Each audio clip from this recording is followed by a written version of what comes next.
நேர்களே, அமெரிக்க அதிபர் ஒரு எல்லையற்ற சர்வாதிகாரியாக மாறி வருகிறார். நான் ஏற்கனவே சொன்னேன், மத்திய கிழக்கில் அவருடைய கை, ஆசிய நாடுகள்ல தைவான், அப்புறம் உலகம் முழுவதும் எல்லா நாடுகளுக்கும் டாக்ஸ், ரெசிப்ரோக்கல் டாரிஃப் டாக்ஸ். கனடாவை 51வது ஸ்டேட் ஆக்க போறேன். அதே மாதிரி யூரோப்ல நேட்டோவுக்கு எதிரான நாடுகள்ல அவர் கை வைக்கிறது, உக்ரைன் போருக்குல நடக்கிறது. இதுதான் அமெரிக்காவுடைய ஒரு ஆவேச தலைவனாக டொனால்ட் ட்ரம்ப் மாறி வருகிறார். இப்ப இதுக்கு என்ன விதமான நடவடிக்கை எடுக்க போறாங்க, இந்த செய்தியை நான் ஃபர்ஸ்ட்ல இருந்து இப்ப நான் உங்களுக்கு தரப்போறேன். முதல்ல, கிரீன்லாந்து எங்க இருக்கு? கிரீன்லாந்த கொடுக்கவே முடியாது அப்படின்னு சொல்லிட்டாங்க டென்மார்க். ஆனா அமெரிக்காவுடைய அதிபர் என்ன சொல்றாருன்னா, நீங்கெல்லாம் உலகத்துக்கு எஜமான் அல்ல என அவர்கள் சொல்லியிருக்கிறார்கள். உலகத்துக்கே எஜமான் அல்லப்பா, அடுத்த நாட்டு நிலத்தை விலை பேசுறது ஒரு ரியல் எஸ்டேட் பிசினஸ் கிடையாது. அப்படி நாங்கெல்லாம் பயந்துருன்னு நினைச்சிங்களா அப்படிங்கிற மாதிரி ஒரு செய்தியை யூரோப் நாடுகள் சொன்னது. இதுல நம்ம நாடு இந்தியா ரொம்ப தெளிவான ஒரு நடவடிக்கையை நாம் எடுத்திருக்கிறதா செய்தியை நான் சொல்ல போறேன். இந்தியா எந்த மாதிரியான நடவடிக்கைகளை எடுத்திருக்கிறது, யூரோப்பிய நாடுகளில் ஆவேசம், இந்த ரெண்டையும் சேர்த்து சொல்ல போறேன். கிரீன்லாந்தை பெரும் அமெரிக்காவினுடைய முயற்சிக்கு யூரோப்பிய தலைவர்கள் அதிகம் எதிர்க்க மாட்டார்கள் என டொனால்ட் ட்ரம்ப் நம்பிக்கை தெரிவித்தார். ஆனா எதிர்த்துக்கிட்டு இருக்காங்க. கிரீன்லாந்தில் உள்ள அமெரிக்க இராணுவ தளத்துக்கு அமெரிக்க இராணுவ விமானம் ஒன்று விரைவில் செல்ல உள்ளது. வடஅமெரிக்க விண்வெளி பாதுகாப்பு கட்டளை என்ற அமைப்பு இதனை தெரிவித்திருக்கிறது. அமெரிக்க அதிபர் டொனால்ட் ட்ரம்பினுடைய தற்போது வெளிவிவகாரத்துறை கொள்கைகள் மற்றும் கிரீன்லாந்து விவகாரத்தில் அவர் காட்டும் அதீத ஆர்வம் உலக அரசியலில் பெரும் அதிர்வலைகளை ஏற்படுத்தி இருக்கிறது. நம்ம எல்லாருக்கும் பார்த்துக்கிட்டு தானே இருக்கோம். குறிப்பா நீங்க பார்த்தீங்கன்னா, டென்மார்க் நாட்டின் இறையாண்மைக்கு உட்பட்ட அந்த கிரீன்லாந்து விலைக்கு வாங்க விரும்புவது, அதற்கு மறுப்பு தெரிவிக்கும் நாடுகளை அச்சுறுத்துவது, வர்த்தக வரிகளை டரிஃப் டாக்ஸ், ட்ரம்பின் ஒருதலைபட்சமான போக்கை வெளிப்படுத்துவதை நாம் பார்க்கிறோம். அதுக்கு அமெரிக்க செனட், அமெரிக்க காங்கிரஸ் உறுப்பினர்களும் டெமோக்ராட்ஸை தாண்டி ரிபப்ளிக்கனும் எதிர்ப்பு தெரிவிக்கிறார்கள். இதற்கிடையில நோபல் அமைதி பரிசு தனக்கு வழங்கப்படவில்லை, ஒரு பைத்தியகாரத்தனமான மனிதன் என்ற ஆதங்கத்தை ஒரு காரணமாக காட்டி, உலக அமைதிக்குத்தான் இனி பொறுப்பல்ல என்றும் தனது விருப்பப்படி ஒரு ஆக்கிரமிப்பு நடவடிக்கையில் ஈடுபட போவதாகவும் அவர் எச்சரிக்கும் எச்சரிக்கைகள் ஒரு வல்லரசு நாட்டின் தலைவனுக்குரிய முதிர்ச்சியற்ற தன்மையை காட்டுகிறது என்று உலக தலைவர்கள் தெரிவிக்கிறார்கள். நார்வே மற்றும் டென்மார்க் போன்ற யூரோப் நாடுகள் இந்த விவகாரத்தில் பெரும் இக்கட்டான நிலைக்கு தள்ளப்பட்டுள்ளது. நோபல் பரிசு வழங்கும் ஒரு குழு, அது ஒரு சுதந்திரமான அமைப்பு என்பதை டொனால்ட் ட்ரம்ப் அங்கீகரிக்க மறுப்பதோடு அதை ஒரு அரசியல் பேரமாக மாற்ற முயற்சிப்பது சர்வதேச மரபுகளை மீறும் செயலாகும். தனது கோரிக்கைகள் நிறைவேற்றப்படாத பட்சத்தில் கிரீன்லாந்தில் உள்ள அமெரிக்க இராணுவ தளங்களை வலுப்படுத்துவது மற்றும் அங்குள்ள துருப்புகளை குவிப்பது போன்ற நடவடிக்கையின் மூலம் டென்மார்க்கிற்கு அழுத்தம் கொடுக்க அமெரிக்க அதிபர் டொனால்ட் ட்ரம்ப் திட்டமிட்டிருக்கிறார்.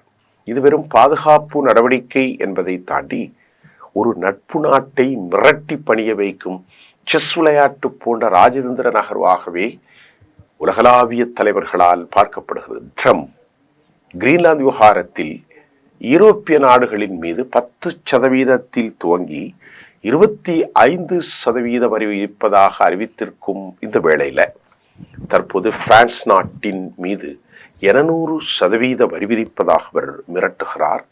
அமெரிக்க அதிபர் டொனால்ட் ட்ரம்ப் பிரான்ஸ் நாட்டின் உதாரணத்திற்கு ஒயின்ஸ் மற்றும் சாம்பெயின் மீது 200%, இமானுவேல் மேக்ரானின் மீது வரி விதிப்பதாக அச்சுறுத்திருக்கிறார். பிரான்ஸ் மீது எதற்கு அவர் வரி விதிக்கிறோம்? பைத்தியக்காரத்தனமாக. இதுக்கு என்ன காரணம்னு பார்க்க போறோங்க. பலஸ்தீன காசாவின் 2ஆம் கட்ட சமாதான பேச்சுவார்த்தை தொடங்க உள்ள நிலையில் முதல் கட்டம் முடிஞ்சது. அதற்கான வழிகாட்டு குழுவை அமெரிக்க அதிபர் டொனால்ட் ட்ரம்ப் அமைச்சார். இதுக்கிடையில காசா அமைதி வாரியத்தில் இடையே துருக்கி, இத்தாலி, கனடா, US தாண்டி Australia, Morocco, England, Egypt, Argentina, Indonesia Germany உள்ளிட்ட சுமார் 60 நாடுகளின் தலைவர்களுக்கு அமெரிக்க அதிபர் உலக சக்கரவர்த்தி சர்வாதிகாரி அழைப்பு விடுத்தார். இந்த நிலையில் அந்த வாரியத்தில் சேர்வதற்கான ட்ரம்பின் அழைப்பை பிரான்ஸ் அதிபர் இமானுவேல் மேக்ரான் நிராகரிக்க உள்ளதாக செய்தி வெளியானது.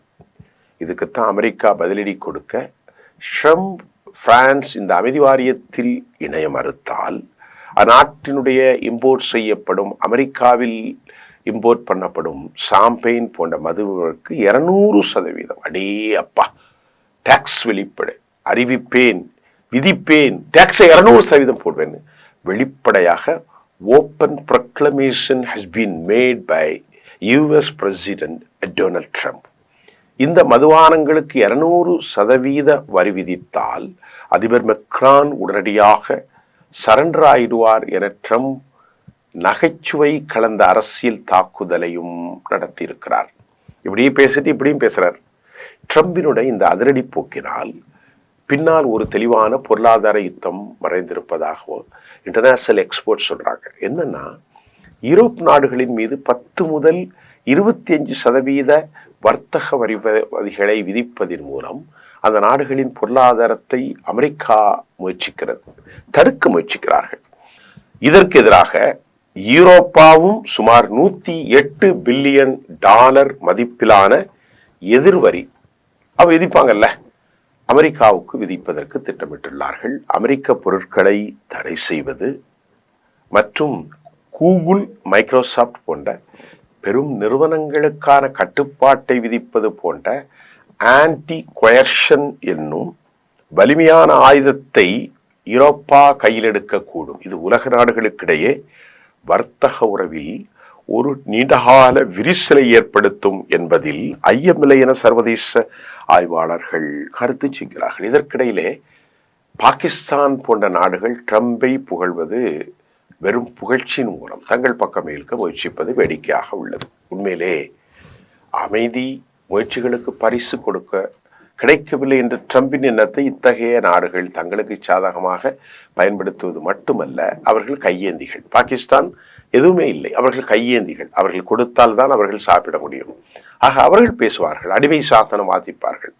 யூரோப்பியர்களோ இந்தியர்களுக்கோ அந்த தேவை இல்லை. இதற்கிடையில் வெனிசுவேலா போன்ற நாடுகளில் அரசியல் விவகாரங்களில் அமெரிக்காவின் தலையீடு அதிகரித்து வருகிறது. அந்த நாட்டின் தலைவராக தனது கௌரவத்தை நிலைநாட்ட பிற நாடுகளின் சொத்துக்களை இறையாண்மையை விலைக்கு கேட்கும் கலாச்சாரம் சர்வதேச அளவில் ஒரு பெரும் பெரும் பெரும் ஆபத்தான முன்னுதாரணமாக உருவெடுத்திருக்கிறது. இந்த நெருக்கடியில் ஐரோப்பிய நாடுகளுக்கு ஒரு முக்கியமான lesson to get, they got மோர்ல அதிகமாக பிட்டர்னஸ் எக்ஸ்பீரியன்ஸ் கற்றுக்கொண்டுள்ளார்கள்.